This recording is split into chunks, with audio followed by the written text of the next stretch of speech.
Dean Semler is one of Australia's most experienced and versatile cinematographers.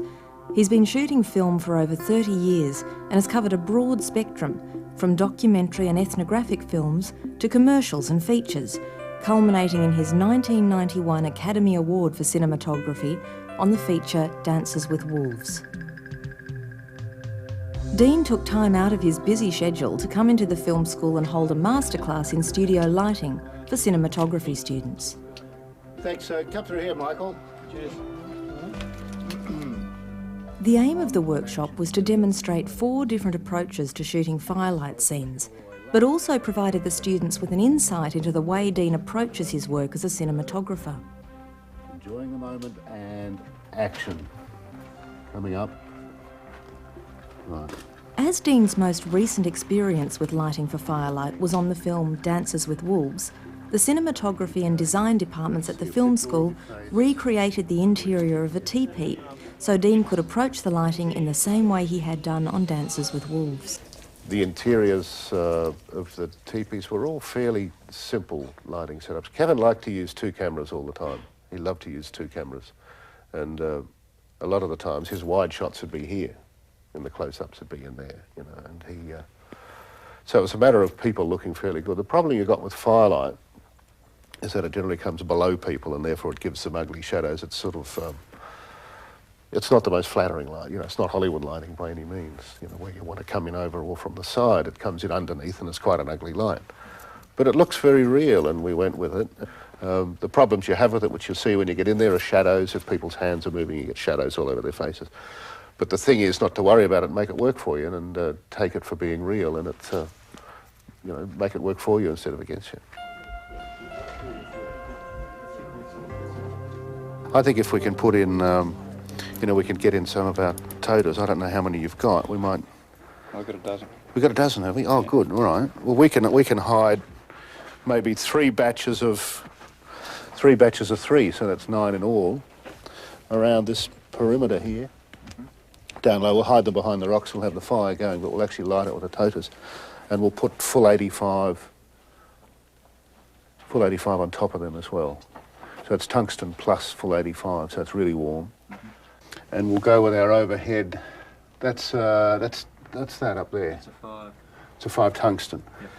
And we might just add like a little bit of blue to that as well. That'll be just ambience, just softest ambience on the top of the head. And you see in some of those shots in there, the black hair with the slight blue tinge is quite nice on it there. One of the problems lighting with real firelight I've always found is that you have to have the fire up so high that A, it becomes very uncomfortable for actors. It becomes a problem for sound. And also you tend to get, particularly on anamorphic lenses, you tend to get that terrible, unsightly anamorphic flare, that elliptical red flare that you can get from firelight. And you can't cut it without cutting the fire.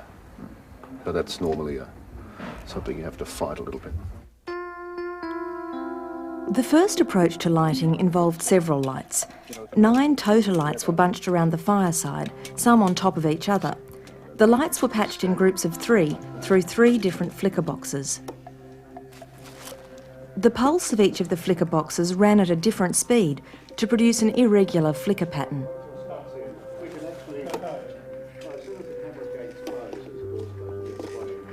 Full 85 gel was used on the total lights to give extra warmth and help match the colour of the natural fire in shot.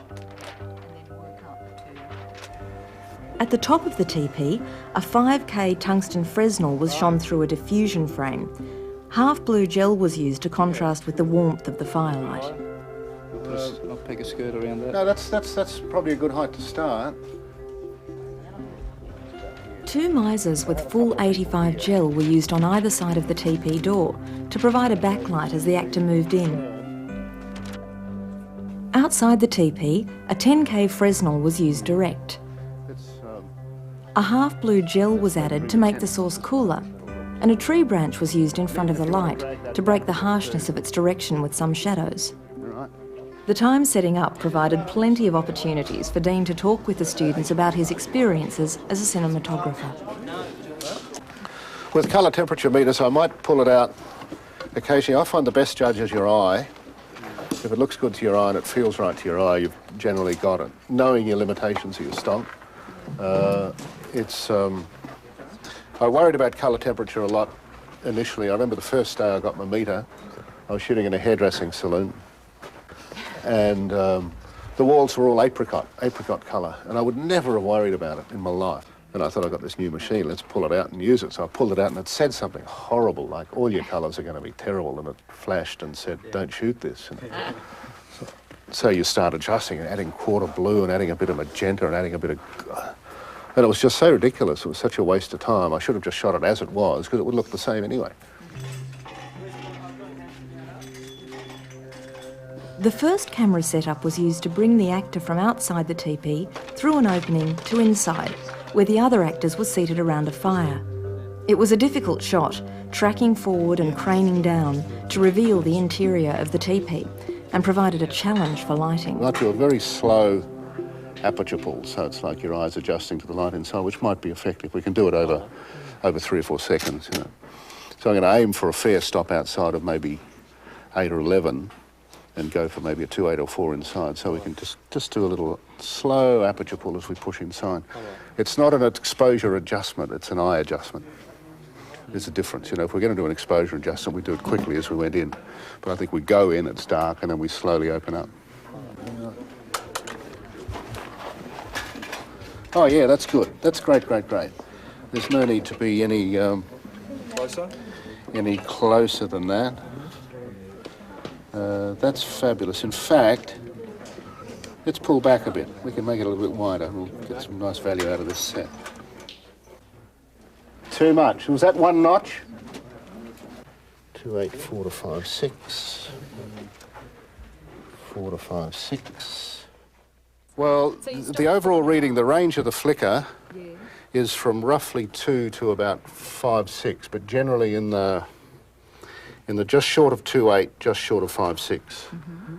The flicker is starting at like about 2 2/3 and going to about 4 2/3. So rather than have it too hot, we'll expose it 4 I think 4 1/3 might be a better stop. 4 1/3, which means it's going to go a little bit over and quite a bit under. A little bit more under than it will over. Just the turn you do? Okay, sure, okay, thanks. For the same speed and energy we had in the last That's take. the first setting. Okay, here we go, and rehearsing, framing up, and action, Scott. Action inside, and you decide to go. Okay, I'm going to do it. Scratch, and straight in, and pushing in now, gang, tilting down, right down to his boots, and sit down, Scott. And we should tilt up a little bit faster at the end, but that's lovely apart from that. Let's do one more. Action inside. Action, Scott.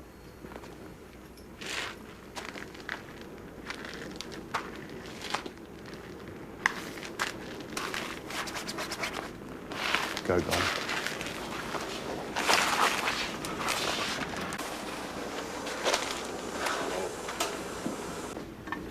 Michael.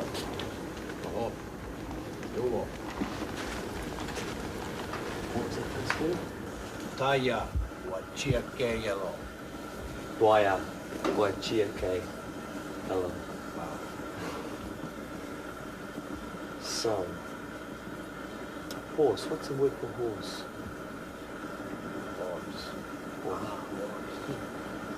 And cut. Good. Very good. Speed. Action inside. Action, Scott. There was a great shot this morning, the wide shot coming through the door. Just so full. You can see how that anamorphic frame's so beautiful if you've got, you know, edge-to-edge information in it. But you can see how also it's important in a wide shot like that, if you've got a hero in the shot, you've got to just light them up a tiny bit to pull them out because it's such a big screen to look at. I should have maybe hit up Dunbar with just his own separate little, just to pull him out a bit more. I came up through the ranks of documentary and news recording events, which teaches you to shoot fairly quickly, and also to be one of the greatest assets, I think, in being a documentary cameraman or news cameraman is to be as inconspicuous as possible. And I think that all comes with learning and with doing it for many years. And then moving into the drama side of it, my earlier dramas were sort of based on that documentary style a lot. A Good Thing Going, for instance, was a drama shot like a documentary, which had a lot of balls. It was very gutsy. Why couldn't you have been here? Just once when I needed a bit of help. Just once, Phil. Is that too much to ask? Why? What happened? It's lucky we've got good neighbours. Are you talking about Baxter? He's worse than his bloody dogs. Oh, your work, your bikes, your booze. Everything else can go to hell. Yeah, that's right. And then moving gradually onto features that needed more work, and then doing commercials and seeing the whole commercial side of it. And the way you have to spend so much time lighting a packet of cigarettes or lighting a packet of cornflakes, where you can spend 4 hours lighting a packet of cornflakes. And I've seen agency guys hand-picking cornflakes out of a giant bag, Hero cornflakes. I want 50 for a bowl. Hours and hours of that sort of stuff. But my love now is drama. And the sort of films I've been doing, I think, have all been non-gloss pictures. They've been fairly real, like Dances with Wolves. Tell you what, let's, for the hell of it, make it a 75. I think it's a 75 back in about. Ian, that's looking terrific. That shadow behind is working bloody well. He's a bit close to that lamp now. On which? On Scott. Well, I'm just getting it under his chin, and it's quite a nice effect. Okay. Let's see you looking at him, Scott. Do a little rehearsal with the hands and the dialogue. Shunkawaka. Sorry? Shunkawaka. Shunkawaka. Shunkawaka. Shunkawaka. Horse. Buffalo.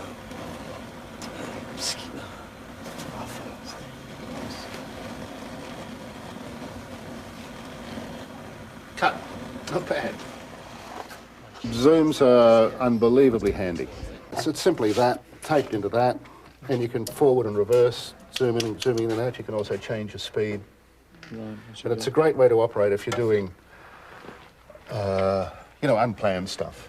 Even in drama where people might be going overboard, you might have Nick Nolte screaming down the lens and forgetting where in the hell he is, what country he's in, let alone what mark he's supposed to be on. So to give yourself the latitude, then a director will be grateful forever if you manage to get that performance. If you don't get it because you were frightened to do something, you do it again, you might never get that performance. In those situations, you'd have to go to a fluid head and then... Yeah, you can't do it on wheels. Yeah. And I've tried to do it on wheels where you're here and you say to the focus puller, zoom in a bit, zoom in, no, zoom out, slower, faster, in it. It's all over. Yeah. You've got to understand what's going through an actor's mind, how important it is for an actor, how important it is for a director to get that performance out of an actor.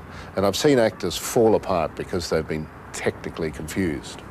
They've had to hit this mark, they've had to get to here, they've had to watch out for that.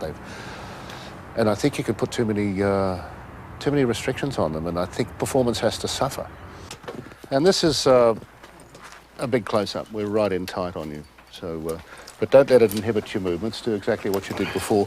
It means your hands, to be seen, without being ridiculous, can cross your face. You can do things right in front of your face. And let's, everybody ready, nice and quiet, and roll. Camera's rolling. Action. I saw an eagle today. Eagle. Laugh, give them a smile. Eagle.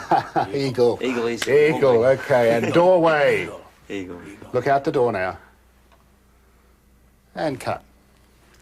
Whereby shooting a face which had to be a glamour face. So therefore you didn't want the light underneath, hard light. We put them through a 4-foot frame.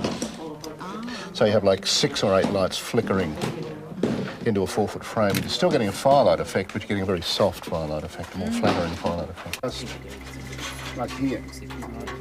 So the bottom of the frame's... Where's your bottom of frame, James? Bottom of frame here. The next approach to lighting was for a softer effect. 2 1K pups were shone into a 4x4 trace frame set just above the level of the camera. I'd be kicked off the set if I did this in America. Walk. As with the first setup, the lights were put through separate flicker boxes to give an irregular flicker pattern. full 85 gel was used to match the colour of the fire. Finally, the flame bar was brought up to add some real flicker at the bottom of frame. Background, because the light source is bigger, it carries further and more evenly, so the stop difference between there and there is not as great as it was with a hard light. So I'm going to try and cut. It's harder to cut, so I'll have to get the flags right into here. It still looks like firelight, Right. but it comes up to give them better modelling. And then there are no problems in matching. No, because the shots are so different. I mean, we're right in there now. Yeah. So that's your position pretty well there, Michael.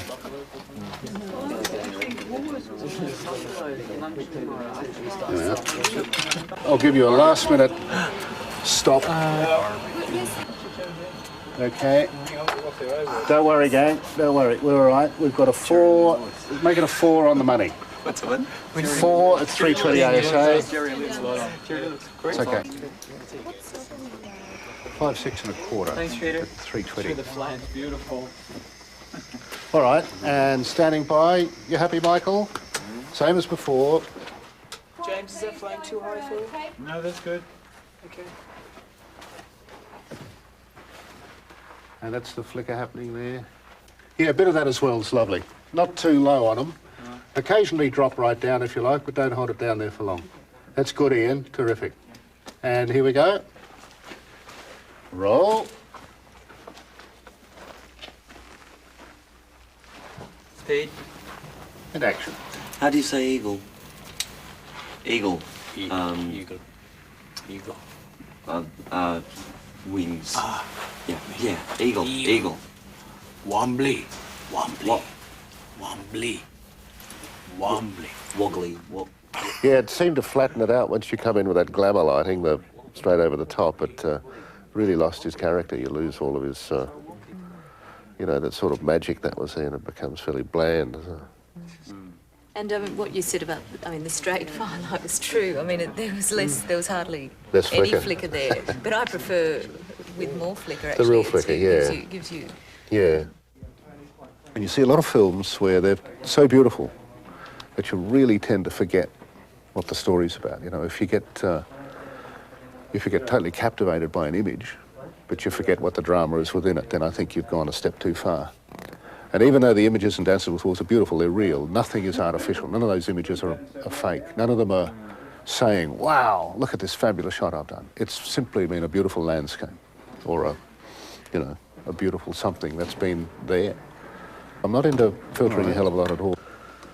I didn't have anything fancy. I didn't have any corals, didn't have any sunset grads, rainbow filters, nothing. And then we can use the cheese on the thing.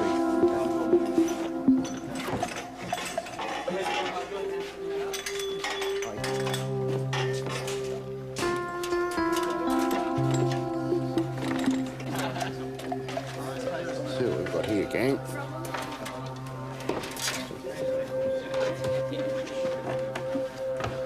See how we're looking.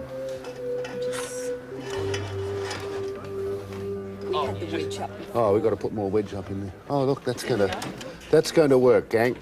Just to give you a bit more, I think what we might be able to do, we'll have it so that you've had your Wombly chat and you want to leave the two lovers alone. So you will simply at a point say, okay, that's enough, and you will walk out and take Margaret with you, and that'll be a rounded off little sequence, I hope. So now we know what you were thinking about when you were pacing up and down outside the teepee. Let's try that movement again, just to make sure it all fits. Ian, what we'll do, mate, is just go with a firelight. We'll get Sasha to get that up. But we can actually hit the 10K up now and see what that's doing. I think we'll have to do a combination real flap effect and cutter in front of it again, so we don't have any spill in there. All right.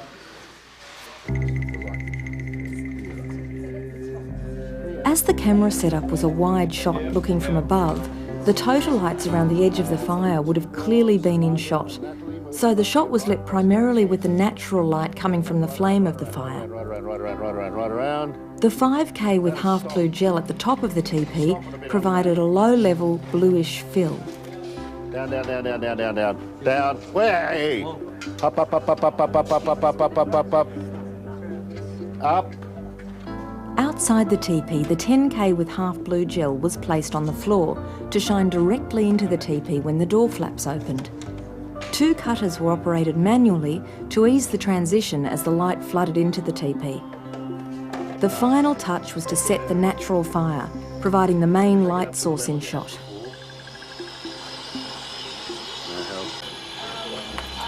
Just wind it down a little bit. Can you see now? There. There. That's too fast. Nice and quiet, please, and action, Wombly Wombly. Wombly. Wombly. Great. And you're enjoying it, Margaret and Natalie. Enjoying the Wombly Wombly. And door. Wombly. Flaps. Reacting, Michael. It's serious business.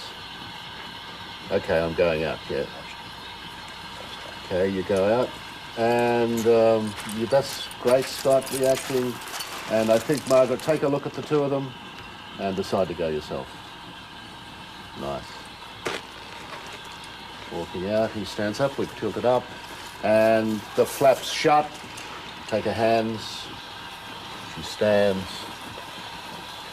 And a little tilt up there, wonderful. And we cut. All right, save the fire. Good, let's shoot.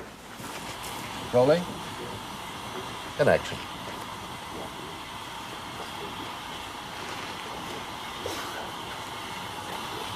Okay.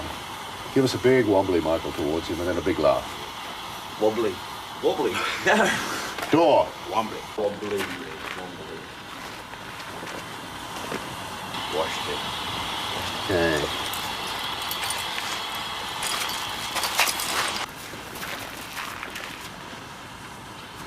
Close flaps.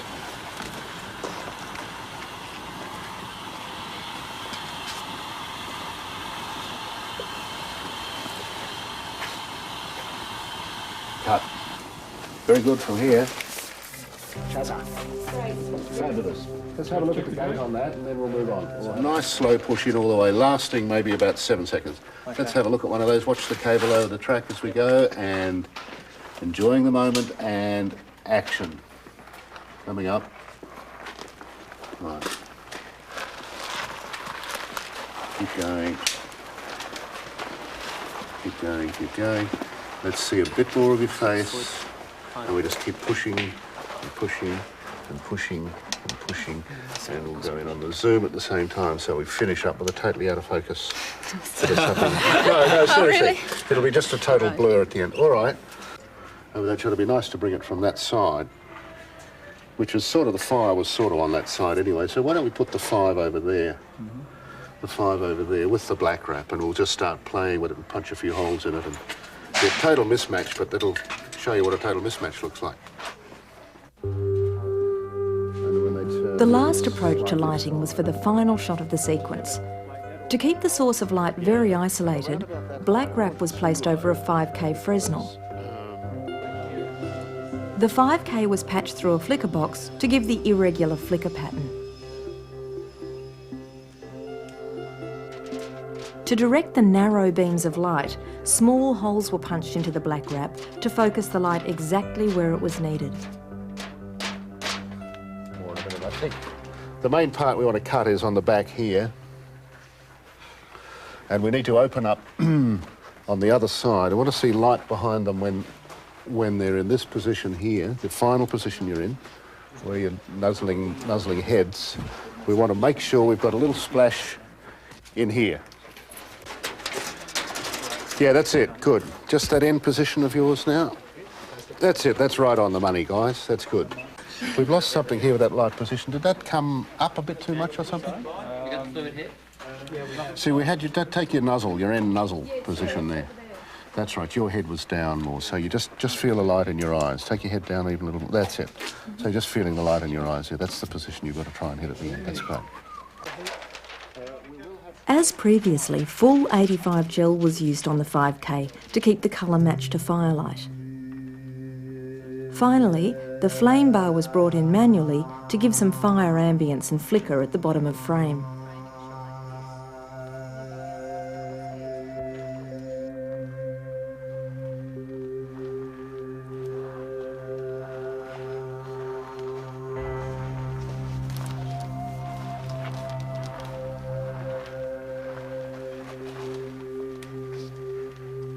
Something like that. Yeah, good. That'll work well. Action.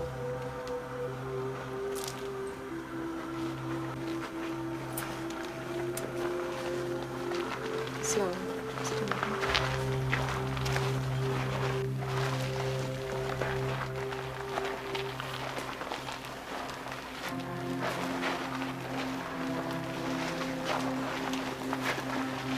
Now start your pan off.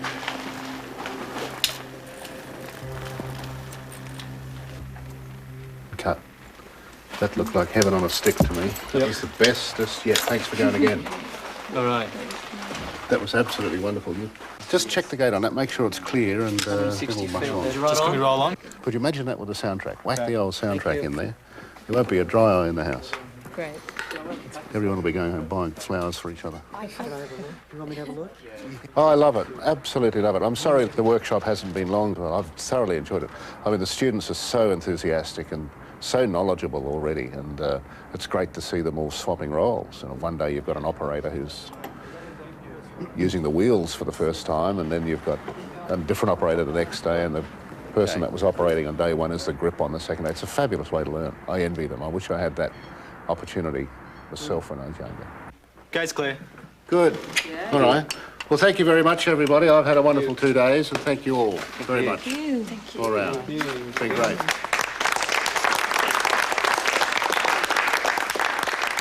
We've got a little dances with mice or something we've got. You know, you always wonder, oh, God, people say we're going to be shooting on video before too much longer. Oh, what a thought. Shooting on video. But it's not going to happen. What you've got is extraordinary high definition, extraordinary high-tech quality equipment that can only enhance what we're doing, and it's fabulous tools at our fingertips. Extraordinary things. The tricks we'll be able to do in the future are just, it's unbelievable. The mind boggles. The younger people coming into the industry now are coming into it at a magnificent time to be able to use this. God knows what we're going to be doing in 10 years' time.